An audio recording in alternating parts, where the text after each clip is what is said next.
So You think there's too much masculinity today? Yes. Yeah. So But not today, maybe before. So hold I on. wanted to refrain from that. So here's I think it's kind of a false conflict, because it's like obviously women don't want to be more masculine, and they don't necessarily, it's not their thing because they're women, but it's like, do you think it's better if men today were to be more feminine? Not feminine exactly, but like I say, More sensitive? yeah, sensitive? more sensitive. More Yes. sensitive. I just think that's there's the word, too much that's the word, focus that's on the like word. the idea of men being masculine or men being feminine to begin with, because I think a lot of the ways that we uphold the patriarchy is by making men feel like they have to be a certain way. Right. And that's what I mean when I say patriarchy hurts everybody. 100%. When a man feels like he can't cry or he's a bitch, I don't know if I'm allowed to say it. I mean, but- look, I understand how that could apply to traditional cultures, like Middle Eastern culture or something like that, but it's like in America, when I look at the things that are meant to influence young men that are like establishment kind of stuff, I mean, internet is a whole other story. The things that are being promoted by society, it really seems like almost all of it is in the opposite direction, really telling men that, okay, you need to, don't be a man anymore, wear dresses, yada, yada, yada. So where is the pressure to be a man coming from in America today? I don't see it. This room? Shit. Yeah, no, but no offense, I'm making a joke there, but yeah, I mean the idea that men need to be a certain way anyway. It's a little serious, sure, in the sense that like you guys. But don't you think that's just kind of like a thing? For example, the viewpoints that come from here, that's kind of a response to something that's been happening for a very long time, which was going unchallenged for like decades, in the U.S.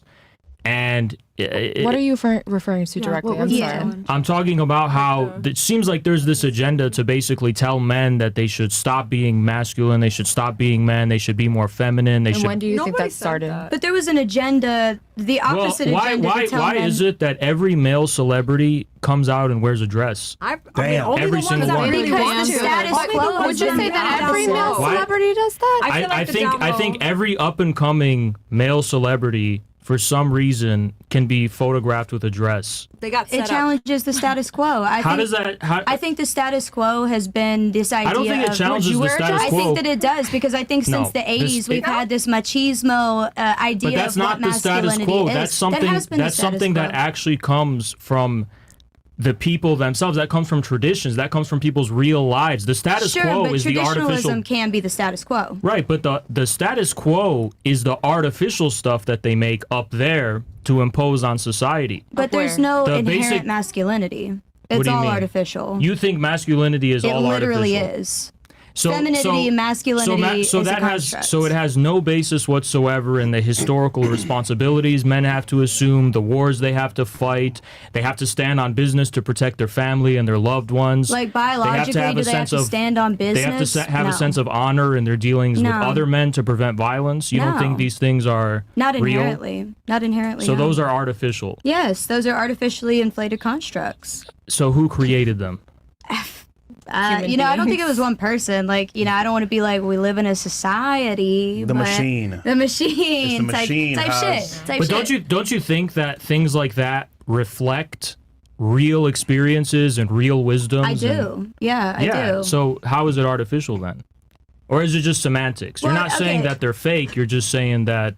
What? Artificial in the sense that, like I said, it's not inherent, it's not connected to biology, and if we wanted to, we could change it. And to your point, that's what our generation is doing. And there's guys no put on a dress science to question this idea of masculinity that we have and say it's not that you have to do this to be a man. You put a dress on and still be a man. Mm-hmm. Right, but why is there this assumption that being a man is based in like you want to emulate some kind of appearance rather than necessity? Like, for example, honor is born out of necessity. You can want to look like however you want, but in terms of being able to deal and do business and have honorable relationships with others, that's out of necessity to prevent violence. That's out of necessity to coexist with other people. The need for men to protect is not something that's just because they want to look a certain way because from an 80s action movie. It's actually based in experiences and wisdom that's been passed on for generations and generations. So how could that be dismantled and voluntarily gotten rid of just because someone wants to. That should not be dismantled. Those are characteristics of human beings. And I bet if you asked Fatima if somebody came for her son, if she would lay down and protect, absolutely, she does not need her husband. Without, look, I want to be inclusive and not make assumptions. I'm very progressive. But I have a suspicion that if she came across a man in a fight, I don't No, go ahead. it's a little ridiculous.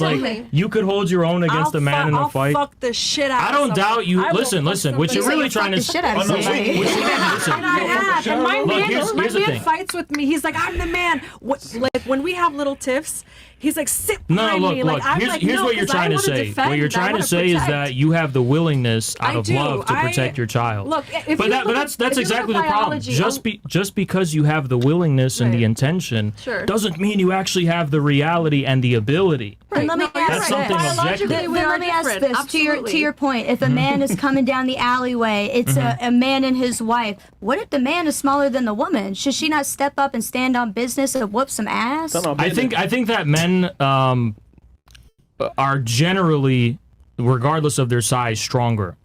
Like biologically, we do have a different. There's biologically different. They're bigger. There's a quote from an old friend of mine, Zherka, and he says a 14-year-old boy can beat up 90% of on Earth. And there's truth to that. There's truth to that. It's just an inherent difference in the ability to be how strong you are. You're right. Biologically, we are different. Like, I cannot hit as hard as my man. My man's a professional boxer. He will knock somebody out. I can't do it. Punch! But if anyone gets me to the point, I really can't control myself to kind of want to do that. I do have this protective. I probably... Right, but and that could be irrational, though. It definitely is irrational. I should not do that. Right. I should be quiet and probably let him do what he has to do. Yeah. But it's my biological, it's nature to me. Like when you look in the wild. This is what I'm trying to say when I say. Why would it be irrational to protect your own child? No. It could be irrational to do it in vain, where there's 100% chance you're going to lose, right. And you're going to. What if you have a weapon to defend yourself and your child? That's it. Yeah.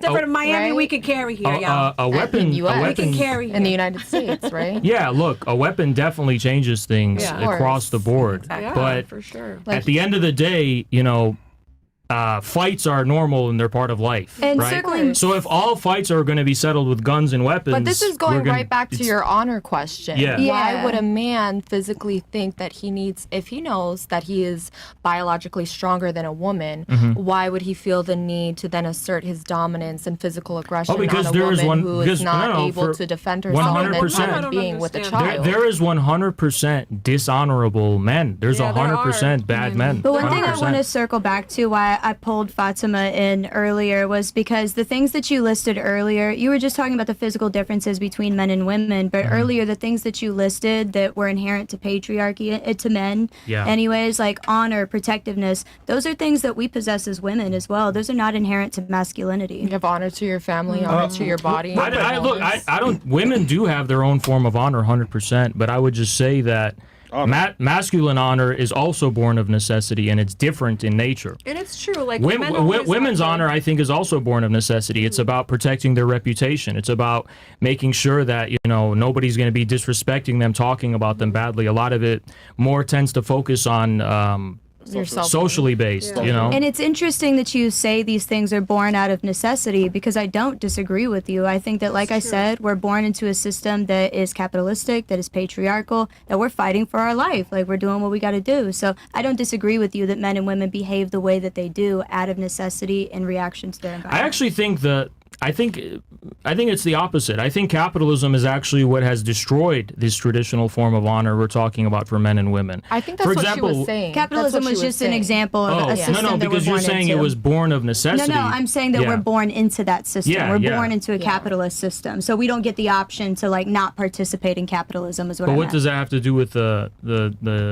But because it was an example, we're born into systems that we don't get to control, such as patriarchy and such as capitalism. Do you think capitalism upholds patriarchy? Yes, and vice versa. Well, that's the problem. Because they're both rooted in exploitation. But, the problem is that how can that be when capitalism, through, for example, promoting the sex industry, totally devastates and destroys traditional family Well, the relationships. reason why she said that was because they simultaneously help each other. It's not saying No, that no, no, they're but I'm saying directly related. They're indirectly related. They don't help each other indirectly or directly. What ends up happening is that capitalism completely devastates traditional values between men and women.